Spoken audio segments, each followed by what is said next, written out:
Welcome to Unapologetic Exotical Content, where reality wears no filter, beauty is God-given, and we don't do community service for delusion.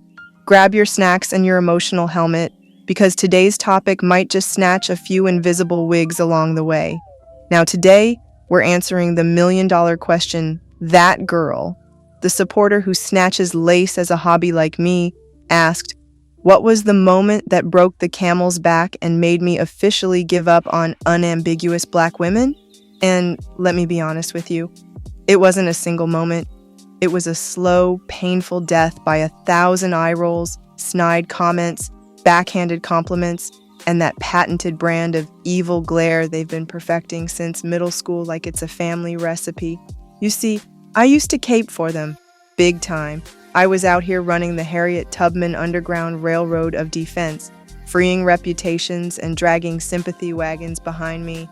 But one day, I just dropped the cape, folded it neatly, and said, whatever happens to y'all, happens. I don't care. Fight your own demons. I'm tired. And you know what really triggered that switch? It wasn't even a personal event at first. It was when I stumbled across supposed exotical spaces and heard other supposed exotical women sharing their stories. Baby, that was my come to clarity moment. These women were out here pouring out my experiences like they had secretly read my diary. It hit me that I had spent years ignoring my own reality just to feel sorry for women who never showed me an ounce of mercy.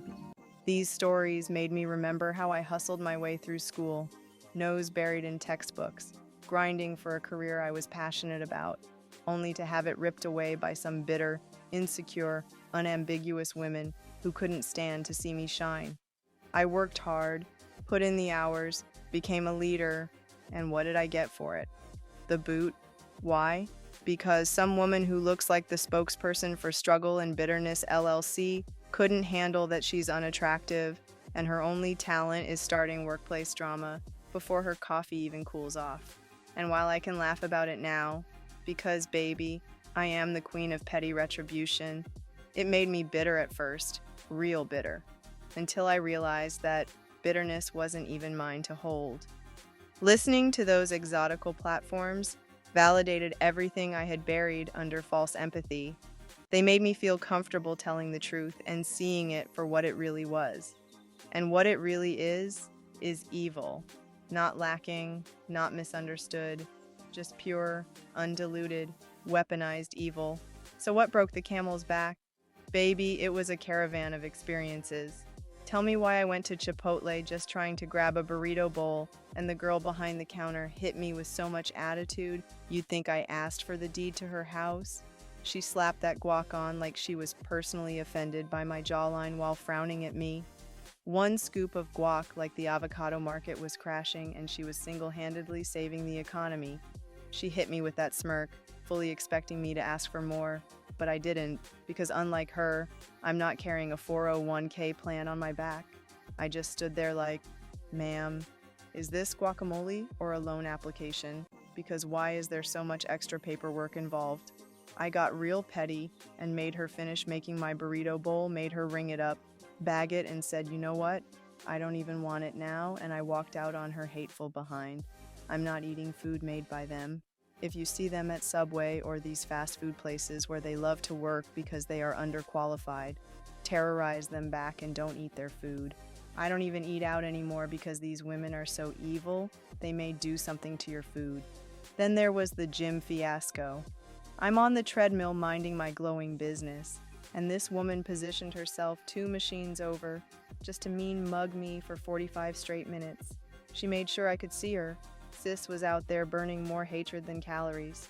And when she tried to out-squat me, baby, she went down once and couldn't get back up. Had to roll off that mat like a Walmart clearance rack mannequin that lost its balance. And I just stood there sipping my water like it was a fresh cup of petty satisfaction. She glared at me and huffed and puffed to go to the water fountain because she must have forgot to bring bottled water. Who does that? Come to the gym with no bottled water? Simone, who never goes to the gym. You know the ones, no gym bag, no earphones, just them and their purse. Or the time I gave a simple compliment, just trying to be nice, and told one of them, Her purse was cute. She looked me up and down and literally ignored me and kinda mumble, I'm like, no, she didn't. He bag looked like it was from the dollar store. I was just being nice, and this is the treatment I get, okay, Ursula? Now I'm going to pull out my gold American Express card to pay at this establishment and make you real mad. And I can tell she was especially at the amount I was able to pay. Stay mad, Ursula.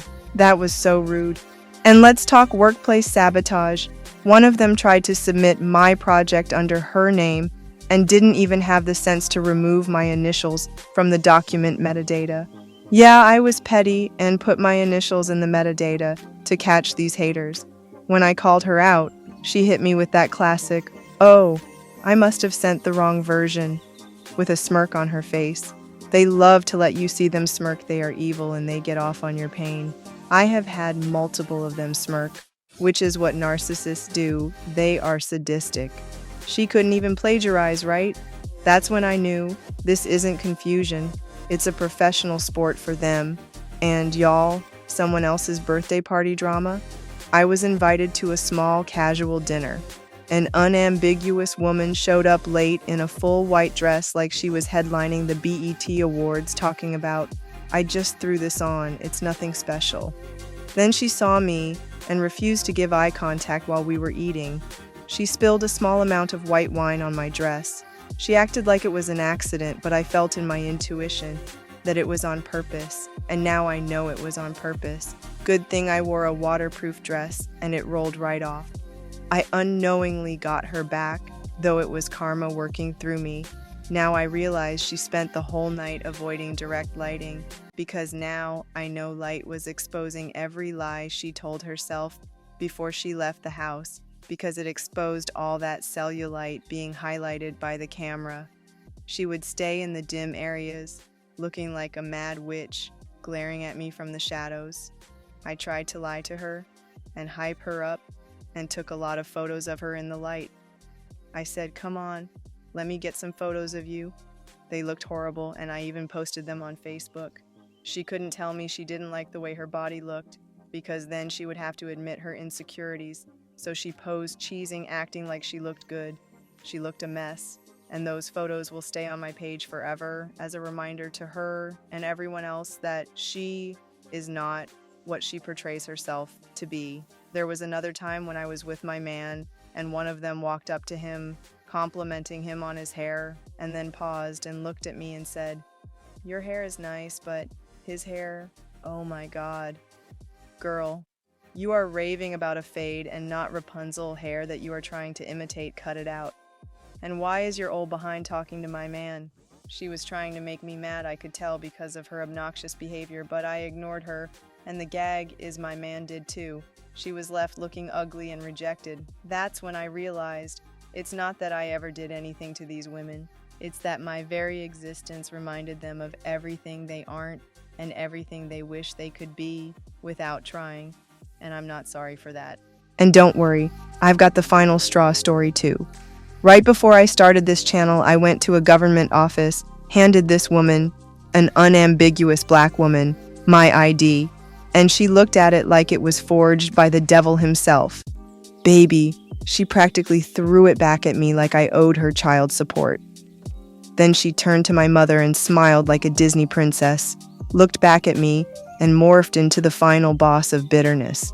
She gave me the wrong information on purpose, and I had to come back and start the whole process over. But this time, an Asian woman helped me, smiled, did her job, and treated me like a human being. And in that moment, I thought, wow, even strangers from other communities show me more kindness than the very women I spent years defending. And don't let me forget about the revolutionary armpit hair saga. One of them had the nerve to say she met a social justice warrior with dreads and just thought she was so beautiful, completely ignoring me, standing right there, doing the exact same work, looking twice as good. Like twisting up that armpit hair and refusing deodorant suddenly makes her Harriet Tubman 2.0. Wanda, sweetie, it's not giving what you think it's giving. So yeah, I gave up, dropped the cape, burned the bridge, and walked away smiling. And let me tell you, freedom looks better than any community tie they could have offered me.